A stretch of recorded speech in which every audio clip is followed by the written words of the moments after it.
Welcome to the third section of our course. In this section we'll see how to deploy apps in the cloud with Spring Cloud Eureka. First thing that we'll do, we'll be using Spring Cloud Eureka for service discovery. Then we will leverage Discovery Client for resolving multiple microservices. First video will be about registering our microservices in Spring Cloud. And finally, we'll see how to do a lookup for new instances of services using Discovery Client. And this is the first video in which we'll be using Spring Cloud Eureka for service discovery. So we'll see why we need service discovery, and we will be looking at the Eureka Server module. Firstly, let's answer the question why we need service discovery in the first place. So if you have an infrastructure of multiple microservices, often those microservices need to speak with each other.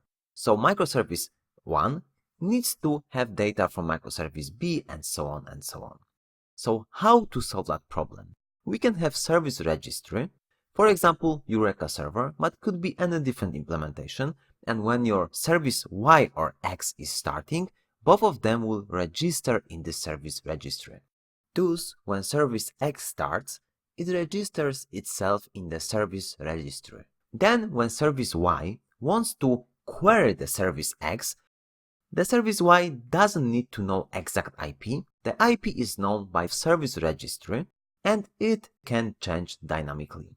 So discovery and service Y can execute discover query to the service registry. Service registry knows where the service X is, and then this specific IP is returned to the discover service.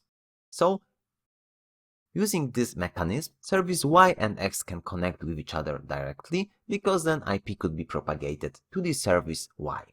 So let's take a look at the first module that we'll be using throughout this section. So first module is called Eureka Server, and this is a very simple module, but it will have the server capabilities of storing the discovery URLs. So first thing that is important here, it needs to have the Spring Boot Starter, Spring Boot Starter Actuator, Eureka and Eureka Server. Those dependencies are needed.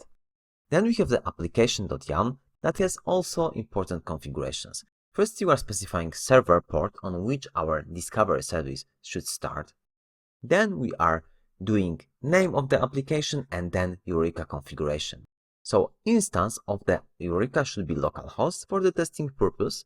We will register with Eureka that is equal to false. It means that it will not be automatically registered. We need to do it in our code by ourselves. And then we have an HTTP localhost port and Eureka discovery URL. So this is a URL on which clients need to send requests to discover other microservices.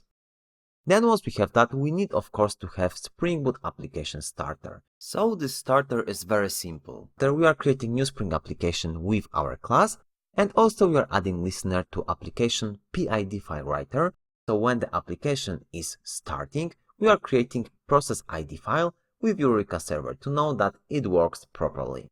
But one very important thing to notice that we need to annotate our Eureka Server with enable Eureka Server annotation. It will automatically scan application.yum for the configuration of our discovery server and create the instance of it on the proper port.